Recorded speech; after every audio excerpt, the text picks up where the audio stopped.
Hello, everyone. Thanks so much for joining us today. We're going to get started in just a moment, but thank you all for coming, giving folks time to get logged on and join. We'll get started in just a moment. And thank you so much for joining.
All right, welcome everyone. Thank you so much for joining us this afternoon for a very special occasion. My name is Konstantin Hatcher. For those that do not know me, I'm the organizing director for California YIMBY, and I'm super excited to be here with you today. First, thank you so much for joining us, and we really hope that all of you are safe during this challenging time. And if for those of you out there where this virus has touched you or your families, our thoughts and prayers are really with you, and we're sending a ton of love for speedy recovery and continued safety. But that's why during this critical time, it's important for us here at California to continue to help amplify messages from official government and public health channels, just really to do our part to keep people safe. Additionally, we're also keeping track of how COVID-19 is really impacting Californians, supporting efforts at the city and state level to protect and assist the most vulnerable neighbors among us, some of those facing potential eviction or foreclosures, and really want to try to protect everyone in our state experiencing homelessness as well. This is why I am extremely excited to hear from a very special guest who I will introduce in just a couple of moments. Just a quick note, tomorrow we're going to be sending out an email to everybody that joined us. We really want your feedback to make sure that we are delivering the best possible content and information to you all, and everything that you want, giving you what you want and need to hear. So make sure you take a few moments as a short survey tomorrow when you get that in your inboxes. But first, I want to introduce Ernest Brown, who's here on behalf of our co-host for this important discussion, East Bay for Everyone. Ernest, and you might want to turn your camera on, Ernest. We can't see you. Oh, can you not see me? I logged in a couple times here, actually. So let me try changing something real quick. Hold on for a second.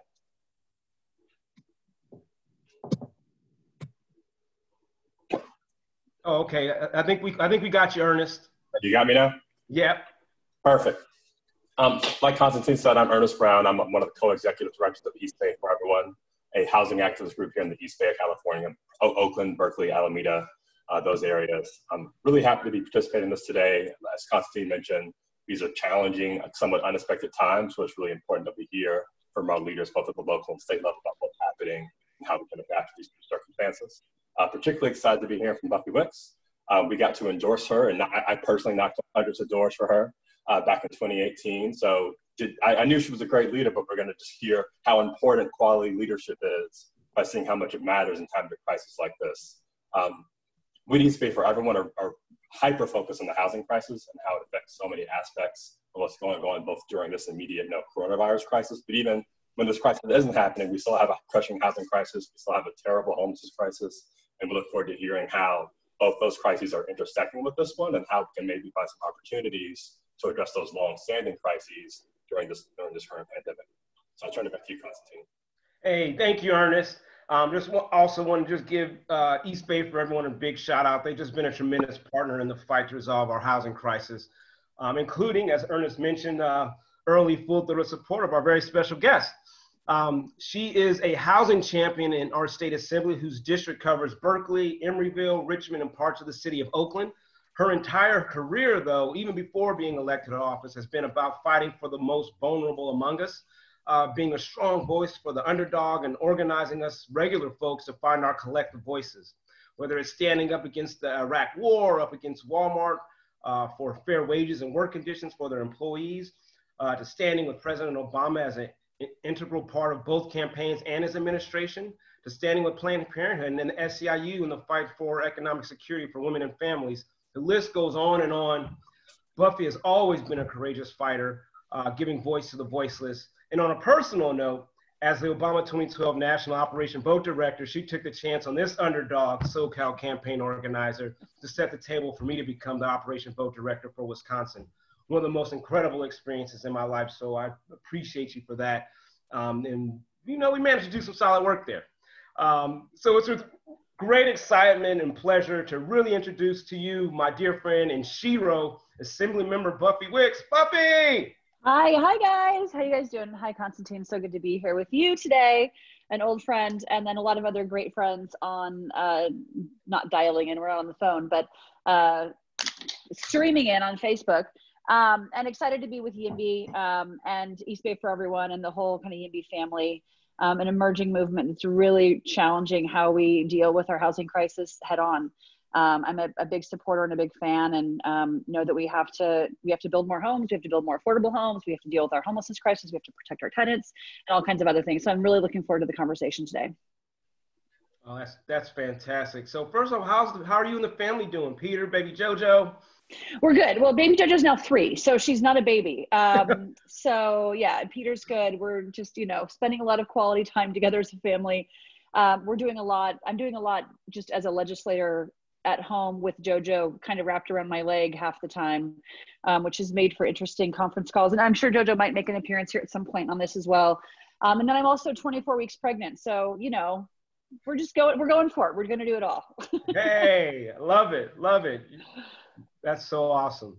And for the record, I still call my 17 and 20-year-old babies. So yeah, exactly. You're doing better than me. I don't think they appreciate that very much. Yeah. Just a reminder for folks, if you're watching on Zoom, if you're watching on Facebook Live, go ahead and make sure you enter your questions there. We're going to have a period where you can ask questions, and we'll make sure that we get all your questions answered, whether by the Assemblymember Wicks or after the call as well. So, you know, please get all your questions in. We want to definitely hear from you and get all the answers to the questions that are burning right now. So just to kick it off, Assemblymember Wicks, what do you think is the future of And housing? by the way, Konstantin, you can just call me Buffy. You don't have to call me Wicks. It's like an amazing honor and also like slightly awkward, right? Yeah. What do you think is the future for housing bills this year? You know, it's a great question. I think it's the $64,000 question across the board in terms of what are we actually going to be able to do legislatively. A lot of it depends on when we get back. You know, we originally slated to go back April 16th. You know, that got pushed back to May 4th. It's looking like, you know, this is not some sort of official proclamation. I'm not a healthcare expert. I'm not Gavin Newsom running the state. But it's seeming like we are flattening the curve, but it's going out longer and further into the future, which means if the sort of peak date is later, I think then we have to figure out from the assembly point of view, if we come back later, you know, we have various constitutional deadlines that we have to meet this year. And, you know, this is my second year. My first year was last year. I ran like 20 something bills last year, which was a lot. And I learned a lot about going through that process. And what I really learned was you have to respect the legislative process. You know, each bill goes through multiple committees, multiple floor votes. And that stuff is really important because you're working through amendments, you're working through technicalities of the bill, you're refining the bill, you're bringing together all the stakeholders who need to have conversations around it, those that are supportive, those are against. And that process is very critical, and we will not have that same process this year. So then the question is, what are we actually able to do? You know, what my office is doing is, and what I think a lot of folks are doing now is prioritizing and looking at our bill package. I had a bill package of 20 bills this year, all great, a lot of great housing bills, a lot of great social safety net bills, great progressive bills. And we're looking at now through the context of, you know, how does this play out in a new world order of COVID-19 and what we look like now. And so I think that is kind of framing those conversations. And I still believe that housing is very critical in a COVID-19 conversation, that we're going to see real challenges around, our tenants being protected. We're going to see issues around foreclosures. We're going to see a lot of issues around housing. They're going to be impacted because of the economic fallout about what's going to happen. And so the housing conversation, I think, is important now more than ever. But the reality is we just don't know what we're going to be able to run. I'm still pushing for, I have a church parking lot bill that allows for us to build on church parking lots, affordable housing, that would basically get rid of the parking requirements at the local level. I've got another bill that's in the Senate right now that would require 25% of moderate and above moderate be made available to multifamily housing, which already cleared the hurdle of the Assembly. That was a 2-year bill. And so I'd love to see that get through. And that's gotten through already, halfway through the process. I'm still going to be pushing really hard for the rental registry, and some of the other kind of renter things that I'm doing. And I'm happy to talk through those as well. But it's kind of, we're not right now, public health officials are deciding all of our lives as it should be. And so we need to be kind of deferential to their timeline of when they think it's safe for us to go back. And I know, there's been conversations around, remote voting, and what that looks like. From my understanding, there's constitutional issues there. So I think all those questions are being kind of fleshed out as we speak. And so time will tell. And sorry, I don't have a more definitive answer for you guys. But it's just still a little unclear. I think there's a lot of, a lot of things are unclear right now in our lives, including the legislative schedule. That makes total sense. And I know it's difficult with the ground just constantly moving as well. But thank you so much for that. That's super helpful. In this time, what do you think is the best way for activists to organize around housing in Yeah. Well, I think it's important to keep the drumbeat up. The issue is not going away. In fact, it's going to get worse. That's the reality. And it's going to be worse for tenants. It's going to be worse for homeowners. It's going to be worse for our homeless population. I don't know. I'm a hopeful person, but I look at the realities of what we're looking at. And I don't want to be hyperbolic, but the economic recovery on this and the recession on this, I think is going to be pretty profound. And that's going to be really felt, I think, in terms of our housing policy.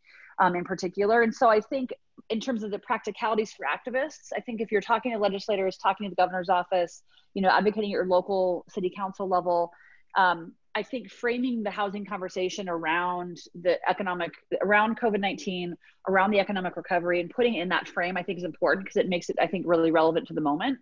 So I would talk about it in those terms, about how we need to address this issue and how this crisis that we're in kind of is underscoring the need to actually really address the issue. We saw, the Newsom had placed, obviously, homelessness as a priority in the January budget. I am a co-author on a bill and a big budget ask of $2 billion to go to homelessness services that we were running prior to all of this stuff going on. I think that stuff is still very, very relevant. The question is if we have the resources to fund it or not, and where the governor is going to be in terms of his budget in his May revise. So we'll see. But I think it's still critical that activists voice their concerns and be out there and be participating in Zoom city hall meetings and all the other things around the issue, because it's only going to get worse. Thank you. So, prior to this crisis, too many Californians are living in crowded conditions or in areas with bad air pollution or both. What can the state do to help relieve overcrowding and reduce air pollution, two factors that appear to make Californians even more vulnerable to this outbreak? Yeah, I think, to me, this is the answer to that question is, smart infill development in housing and transit-oriented housing. If you look at, and this is separate from COVID-19, but if you look at, it's not happening right now because none of us are commuting, but 41% of our greenhouse gas comes out of our exhaust pipes in California. And, the saying in the East Bay, and I'm sure it's other places too, the realtors say, drive till you qualify. Just keep driving out into the distance, start in San Francisco and just keep going, then you can't afford Oakland. Okay, keep going out, how far, okay, you're in Tracy, you're in Stockton, and you're commuting into the Bay Area to work. So if you're doing 2, 3, 4, 5 hour commutes every single day to go to your job, that's a lot of pollution in the air that's circulating. And, there was a study that came out recently that showed that there's a higher linkage of deaths from COVID-19 in areas that are polluted. So we have to address this beyond, yes, critically for COVID-19, but more broadly around kind of the climate change issues that we're experiencing and that are only going to get worse. And so the way that we do that, and this is what I've always said, is on our housing issue, we have three options. One is to do nothing, which clearly is not working. We've seen a 47% increase in homelessness in the last 2 years in Oakland. And I know it's similar in other areas. Two is to build out as far as the eye can see, out into our open spaces, out into, again, Stockton, Tracy, these sort of exurbs of the Bay Area and other places. Or three is to build more transit-oriented housing, invest in our public transportation. And you can't have the housing conversation unless you also talk about the public transportation piece. That's also very, very critical. But I think if you're thinking about it in that approach, that's how you're going to make the air pollution much better. And when you talk about overcrowding conditions, you have families, many of whom are immigrant families, families of color, who are crowded into, 1 bedroom, 2 bedroom places, right? We need more housing. We need more affordable housing. We need more housing at all income levels, and we need transit-oriented housing. And I think that's a way that you can actually kind of address some of these issues. Absolutely, absolutely. So now this housing shortage has made low income, and you touched on it a little bit before, low income tenants and renters especially vulnerable, since many of them have been furloughed or lost their jobs entirely. How can the legislature act to protect tenants and vulnerable workers from eviction when they're not earning any income? Yeah, I mean, I just was listening to NPR this morning, and they said a third of Americans in the United States of America on April 1st didn't pay their rent. 1/3 of Americans. That's a staggering number. And I know in California we have 40% renters in the state. I would venture to say it could even potentially be higher in California because of the cost of living is so much here. And we have a lot of tenants who are they're paying much more than 30% of their paycheck towards housing, if they're paying 50%, 60% towards their housing. And if they're now unemployed and they're getting unemployment benefits, there's not enough money to cover that cost. I haven't seen California specific numbers, but if you take that third and you apply it here with 40% of our renters, it's a huge number of people. The governor obviously did some executive order work, a couple of weeks ago around this, which faced criticism in that it didn't go far enough. I know a lot of local cities have actually done kind of more, I guess, aggressive and I think stronger evictions protections for folks. In my district, Berkeley, Oakland, and Emeryville have done eviction protections, which is important. I think the challenge, right, is that EO was focused on encouraging the local municipalities to run these protections, but they are also having challenges like they're not meeting fast enough. There's all kinds of other stuff that go with it. In my district, I'm pretty lucky in those communities where they acted very quickly to put eviction protections in. So I think that's a piece of it. But I think in the longer term, I ran a bill last year to create a rental registry.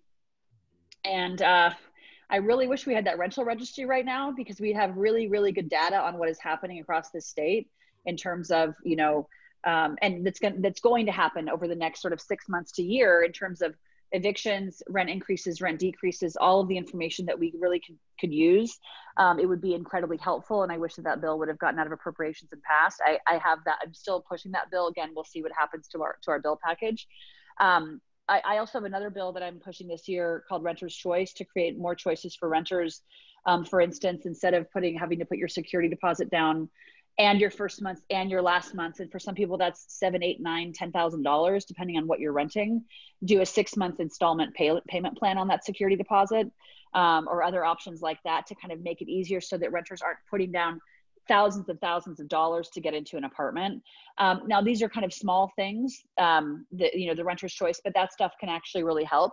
The other thing I think we need to look at is some form of rental assistance. I know in the governor's January budget, again, prior to COVID-19, he had $20 million in there for renters, renter assistance. That's clearly not enough money. And obviously we'll see what happens with the budget, now. But I know that the HAP money, the Homelessness Housing and Assistance Prevention Program money, there was $650 million in there. That was from last year. That money can be used for rental assistance. And so I think we have to figure out how are we, the state level and the federal level. I mean, in an ideal world, we'd have a federal government, don't even get me going about the federal government, but who could step in here and do like a WPA type, massive rethinking of how our social safety nets and what we're doing in terms of jobs and the economy and all these things. I don't expect that out of Donald Trump. I don't expect much out of Donald Trump. but you know, working with our state and federal partners as much as we possibly can, really thinking how we're going to kind of create these social safety nets, I think is very critical. Also in an environment when we don't know how many bills we're going to be able to run, it is important, and what our budget's going to look like. Right. Wow. Wow. Kind of building off of that, the state has a rainy day fund, but it seems that most of that fund will be used by the crisis response. Do you think that there's anything the state can do to accelerate the building when the crisis ends? You know, you mentioned some of these budgeting challenges. Will there be anything left over for public housing, and how might this impact housing subsidies? Yeah, I mean, I think in terms of building housing, yes, you know, let's pass SB 50 if we could, right? Like, let's streamline housing and make it easier to build homes. You know, that doesn't cost a ton of money to do that. But there's obviously issues around, you know, there's a lot of, shall I say, a lot of stakeholders involved in that. But we have to be able to make it easier for people to build homes, you know, at all income levels. In terms of, you know, subsidized housing, frankly, we weren't, and public housing, we weren't supporting it enough prior to this. What is it going to look like now? You know, and that's where I think, you know, the idea of a WPA type project, you know, we're going to have to build a lot of things. And again, that might be pie in the sky. I don't know. I think it's worth looking at. We have to figure this out. The one thing I will say is, I don't think we should be aiming to go back to normal, because normal was not working. You know, we should think bigger and bolder around what that looks like. And hopefully we'll have a federal administration change here in November. And hopefully we'll have people we can work with at the federal level. But I think across the board, whether we're talking about our housing policy and what we're doing in terms of investing in you know, subsidized housing and affordable housing, whether we're talking about, you know, childcare costs, you know, our healthcare system, you know, our paid leave policies, there's a whole bunch of things. I think going back to normal has not necessarily been beneficial for a large majority of Americans, many of whom here in California who are living on the brink. I mean, many of the folks in my communities were already living on the brink, and now look at us where we are going to be now. And so I think there needs to be a fundamental reshift of how we're thinking about these things across the board, and not aspiring to go back to normal, because normal was what was working, and aspiring rather for something better that actually really supports people. And I think what we're learning in all this, and I see sort of, you know, beauty and frustration in this whole experience, beauty in that, like, neighbors helping neighbors and communities coming together and all of those things that I think are great. And then frustration, the lack of political leadership, especially on the federal level, to really fundamentally address some of the concerns that we're seeing. And so I think it's incumbent upon you all as activists to make that call for something bigger and bolder than just going back to normal. Thank you for that. That's great. I mean, you know, obviously we have some challenges ahead of us, and I think we're definitely in the same place now. We need to think bigger and bolder, right? Yeah. Let's take some questions from our listeners or watchers, I guess I should say. Here's one from Liam Tran. I'm living in San Jose. I'm homeless, but I live in a motorhome.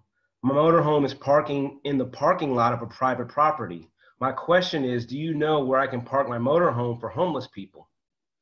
That's a great question. It really depends on your city.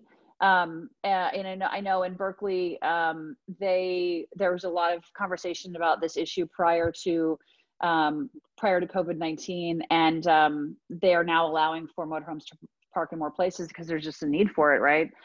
So it really depends on your city, and you should talk to your local city folks about where that is. But most importantly, we should make sure you're in a safe, warm place that enables you to kind of ride this out. And then, you know, should you desire, think about a longer term housing solution for you. Thank you for that.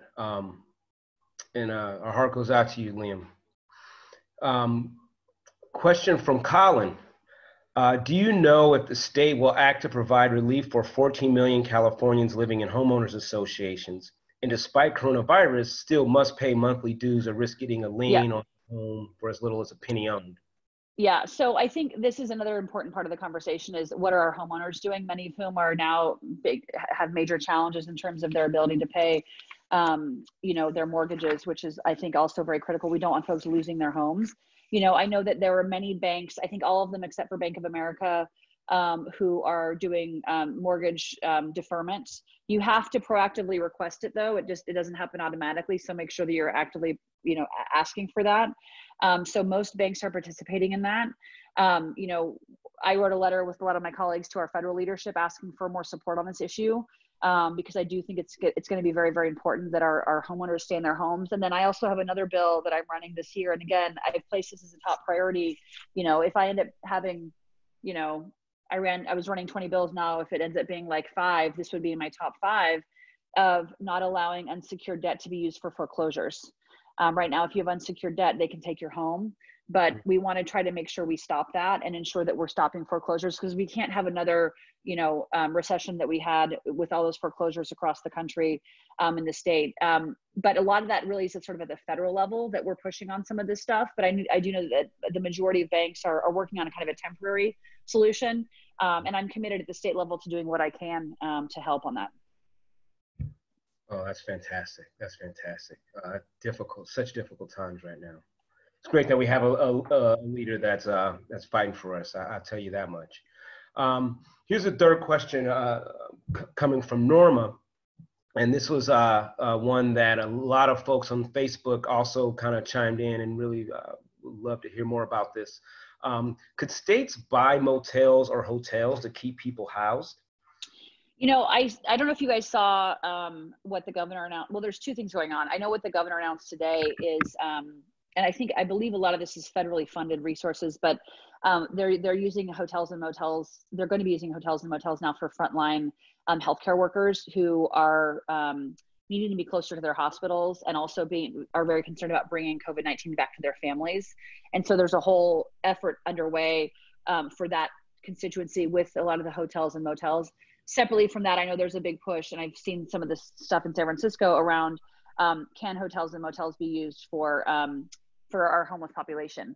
I know the governor, I think as of last week, there were 7,000 hotel rooms secured for homeless folks and folks that are experiencing COVID who need a safe place to stay. So some of that stuff is happening. I don't think buying, frankly, is probably an option. I think, where at least in a broad scale. And one idea I know that has been percolating in Oakland is there a way. There are some potential property owners who'd be interesting to lease to own, where if the government was leasing for a certain period of time, could it then turn into ownership, so that those SROs and others, single room occupancy is what SRO stands for, those motels could be turned over for permanent supportive housing. So I think in select areas that conversation is happening. I don't know that it's happening kind of wide scale, and I don't know how it would pencil out. But I know that some of our local mayors are trying to look for those opportunities where they can, to see if we can convert some of these SROs, use them for now, but is there potential to use them for longer term options down the road for permanent supportive housing? So it's happening, I know, here and there. I don't know if it's happening wide scale, but I know that, and I will say our mayors are really on the front lines of this thing, of the housing issue, the homelessness crisis, of, COVID-19, and are really looking for these types of opportunities where we can kind of create lemon out of lemonade here a little bit and create, a longer term solution. Yeah. Along those lines, is there a way that the state can support cities in buying up foreclosed or distressed properties in order to protect renters, former owners from displacement? This potentially could preserve some affordability during recovery. This is from Eric at East Bay for Everyone. Yeah, and I know this. I've heard this question before. I don't think we anticipated this kind of concept of, in the downturn, can the state buy up properties that can then be used either, nonprofit affordable housing developers could use it, or it could be, some sort of permanent supportive housing. But while the property is cheaper, the state could then buy it, and then when the market goes back up again, we've secured some of these properties that can be used for the housing issue. I know that idea has been brought up in the past, and when it's funny, because not funny, but I guess unfortunate, when the idea was brought up, 6-8 months ago or a year ago, I think we didn't know when this sort of economic downturn would come, because none of us predicted coronavirus would be here, and here we are. So I know that the concept is out there. I think it goes back to one of the questions you asked me earlier of, what are the resources that the state is going to have to be able to do this? With the rainy day fund, being depleted, presumably, and the economic recovery being difficult, and the needs on supporting small business owners and, you know, the uninsured, and, you know, those that aren't working with unemployment insurance and all the resources that are going to go to there. I think it's a question of, you know, will there be resources for it? I think it's actually a great idea. Now, I will also say, I don't think the housing prices have necessarily declined yet at this point. It's not like, you know, people were buying $2 million homes last week and then, you know, they're going to be worth $1 million next week. You know, we're not quite there. I think you look at the housing.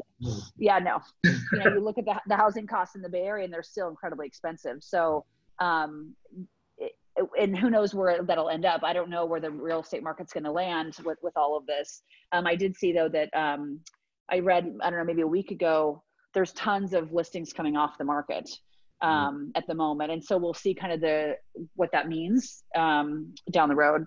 But it's a good idea. It's a question of resources, I think. Right. Okay, here is a question from Council Member and Mayor Gabriel Quinto from El Cerrito. Hi, Gabe. Hey, Gabe. Many cities in your district have transit-oriented development projects that include affordable projects. Right now in El Cerrito, many of those projects just don't add up. What can the state do to make these projects actually become a reality? Well, I mean, I think this is the $64,000 question, right? Like prior to even this crisis that we're in around, you know, how do we get stuff to pencil out with all the various costs? And I think a big part of that is streamlining the ability to do this, you know. If it's going to take 7 years to build something, it's really hard to get it done, you know. I know that there's been talk in Sacramento around what that can actually look like. Obviously, we had SB 35, which came through a couple of years ago that really streamlined housing for affordable housing. I had a bill last year, which number I can't remember, maybe 1485, maybe. I never know the numbers of my bills, but would basically allow for that streamline to happen in moderate housing. And that was in the 9 Bay Area County region, which was signed into law by the governor. So I think we just have to make it easier to build homes is the key. It's very, very difficult here in California. It's incredibly expensive. It's very difficult. It's hard to do. And that's why organizations like YIMBY and East Bay for Everyone are critical, because I think you guys get it and understand that like that's a real need. Absolutely. It's so crazy. I think I just saw an article yesterday that had, I've saw 2 articles in the last couple of days going from like $500,000 to $1 million to build one affordable unit. I just saw an article, I think it may have been today, where it was talking about an affordable housing. I can't remember where it was, but it was like one unit for affordable housing was $1.1 million for affordable. I mean, you're just like, yeah. So rough. Okay, here's a question from Sasha Perigo. While the legislature is out of session right now, what does the average workday look like for you and your staffers? Sure. It is, I never anticipated when I ran for the seat that like I would be like doing this from my living room. A lot of my staff and myself, everything has really shifted gears to focus on helping my constituents. There's been a high volume of constituents calling in, having a hard time accessing unemployment insurance, small businesses calling in, figuring out how to navigate, the SBA loans federally, preschools and daycare centers calling in, they're shutting their doors, and how, they have to lay off all their teachers. I mean, the stories that have been coming in are heart-wrenching. I mean, it's absolutely heart-wrenching. My local sort of family pub that we had my victory party at, they laid off 28 workers. That's one of thousands of small businesses across this district. So a lot of it, a big shift to really helping those folks navigate the bureaucracy of the state government, navigate the federal government, working closely with Barbara Lee's office or Dasani's office on like navigating some of those resources that are available. I've also been doing regular check-ins. Nancy Skinner and I have been doing joint check-ins with all of our mayors and our city managers, and fielding a lot of questions from them on resources. We have regular check-ins with the county, which is how a lot of the resources are actually distributed, is through the county level. And so we're in regular communication with them, and just both on sort of the health aspect of it. What is the sort of latest in terms of the spread of the virus in my district, but also then what does the economic recovery look like, and how do we see that through? So that's been a big shift. It's been a very big shift focused on constituent services. So my staff is really busy doing that work. And then we're also trying to figure out how we can be of value in different kinds of ways. working with public-private partnerships, creating opportunities to create other resources for folks, leveraging resources I've had from other campaigns, other, national relationships, whatever I can do to really help constituents. And then we are going through and looking through our bill package of what can we really do this year that's related to COVID-19, to the issues that I care about, and kind of push that stuff through. And so the Sacramento staff is still doing that work, working with the committee consultants and others to get the bills that I think are really relevant to the moment right now in good shape, so that if we do go back, we have good, clean bills that we can push forward. And then the other thing we've been doing is, personally, I've been spending a lot of time on food issues and food insecurity issues. Our food banks are about $116 million shy of where they need to be over the next 6 to 8 weeks to serve these very vulnerable populations. And I've been working very closely with them and my own food banks and others on seeing if we can get those resources. And then I've been pushing on a number of issues, on either on food, again, we wrote a letter to our federal leaders around halting of collecting of credit card payments, as well as student loans and a bunch of other things there. On the eviction stuff, working closely with David Hsu as he's been navigating that process with the governor's office. So just a suite of things of figuring out how can we really help our constituents. I'll be honest with you guys, like, it's not easy to do this stuff remotely, and it's not easy to do it with a 3-year-old. My husband works full time, I work full time. And so we're kind of navigating this with her. She's napping right now. So fingers crossed she naps through this conversation. But just trying to do everything I can to be there as a resource for y'all. And I should say, if you're having issues around renter issues, accessing unemployment, accessing some of these resources, call your local assembly member. That is our job. Our job is to serve you. And our job is to help you. And if we can't figure out how to help you, then we're not doing our job. We've been helping folks get on Medi-Cal. I mean, there's just a number of different things that we've been helping with, but call your local member. I think some folks don't realize that that's actually a big piece of what we do. It's not just the legislative work, but it's also those constituent services, but we are here as a resource. It sounds like you just really aren't that busy over this period. Yeah, it's totally relaxing. I just want to acknowledge real quick before we go into the next question. We've been getting a ton of just amazing, engaged questions from folks online. I know we're not going to have a chance to get to all these great questions today, but absolutely our policy team will do our best to respond to all the questions that we can over the next few days. So we're definitely keep asking. We're recording those questions, and we will definitely try to reach out and get back to you with answers over the next several days. So thank you for that, and appreciate you guys weighing in and answering such great questions. Another question from Adeline. What information should we tell our community about the hotels and motels homeless program? You should talk to your local, it depends on what district you're in. I would talk to your local assembly member or local city folks to find out where that's happening in your communities. I know in Oakland, I think at least as of last week, I think they'd secured 400 rooms. So, and I think that's changing every day, and those numbers are changing every day, but your local officials should have the latest information on where that is. Awesome, thank you. Great information. Especially with all the folks out there hurting, especially at this time. Another question from Allison Croppo. I haven't followed the rental registry bill. Can you say more about that? Sure.